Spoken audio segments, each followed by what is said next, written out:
Bassett and all the other characters, big gobs. And the first one, Albert Einstein, he's one of my heroes, by the way, as well, is imagination is more important than knowledge. What was it? Sorry. Imagination is more important than knowledge. Knowledge is limited. Imagination encircles the world. That's that one.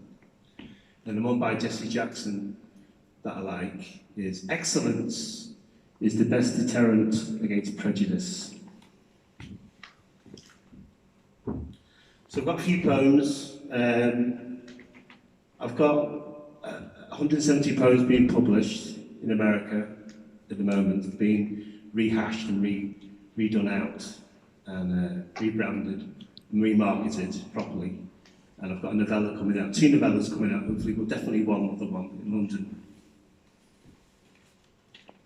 So these are me prose and poetry and stuff. I woke amid an arc of light, as powerful and bright in crimson delight. I walked the roof of the world, and came it did with gifts and worlds. I saw the angels rich in play, that told me language rich as day. They whispered secrets of past and now, and assured me forever with gifts and crowns. I wandered deep, I wandered far, and danced with stars when dead and marred, and caught the secrets of love and art. And as I glimpsed the past, I've come so far. Thank you. Alone in the absent stare of the heavy night, he strolled aimless, as in his mind. The dark depths of the previous hour fell, as did the rain upon his worried shoulders. His shoes and holes, as plentiful as some old Swiss cheese, squelched underfoot, and the timeless lights, under a depression of grey, ominous cotton, made sodden the man and all his reticent wonders. He took a right down an aimless alleyway, where souls lost and never to be found again once lay in similarity. To the ever-growing, the pitter-patter of the nightly rains. Light was absent, only the old stare of the teasing lunar eye for company, peekabooing ever so faintly with irregularity. A taste was in the mouth of the man. He had bitten his tongue. In a moment's thought, he was losing fast.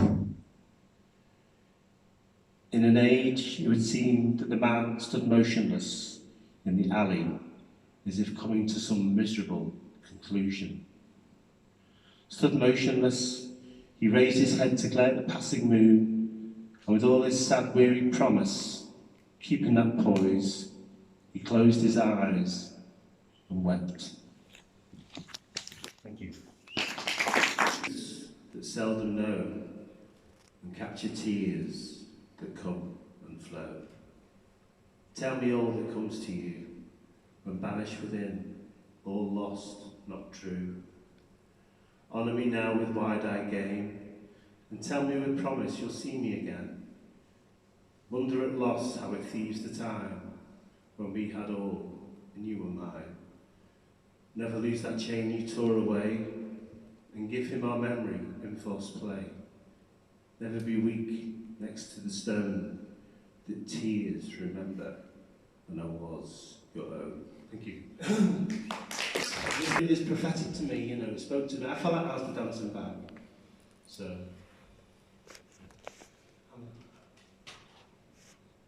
Okay.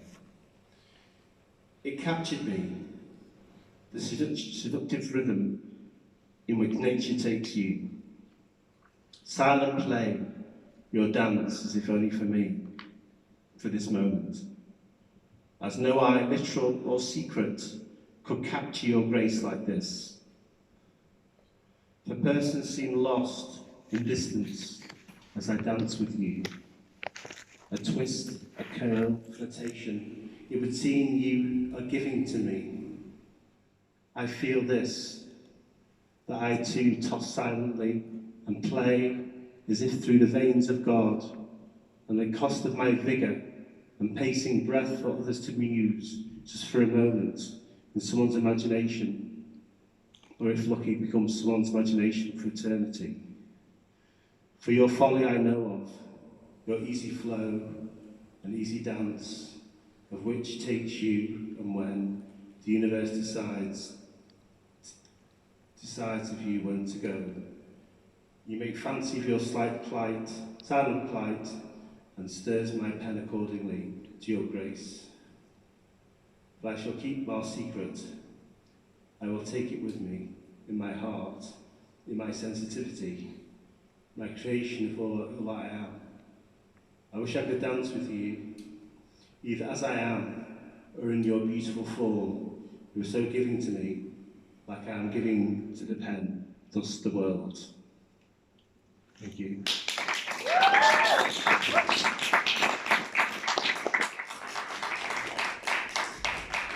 all from me part. Got 4 minutes left, I think. This is called Beauty in God. It's quite deep, isn't it, Beauty in God, but I've done it in 2 pages. Just a quick thing. So it would be that beauty be a sentiment to God, touched by divine brushes, figured through the highest order. Every curve and stroke it may be a wonderment, a joy to behold, telling in its purity and blessedness. The image mirrored only by the absolute delicacy and fragility of what it is to be humbled by beauty up and beyond. The willingness by code and predetermination can be evident within beauty, as it is for beauty itself. As for beauty itself and what beauty actually is, every eye wonders an ideal and comfortable notion as to what beauty is, and it's subjective. Beauty's fame is created by each gifted stroke or chisel or representation. It is archaic, though it is archaic that is represented through the eye and gloriousness, never-ending wonder.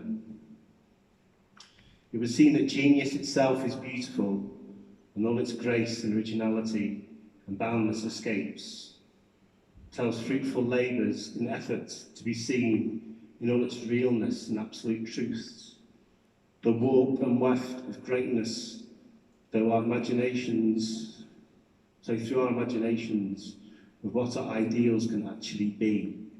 The great nature of primal yet joyous creation, though the dynamic of beauty, the great nature of primal yet joyous creation through the dynamic of beautiful thought. Thank you.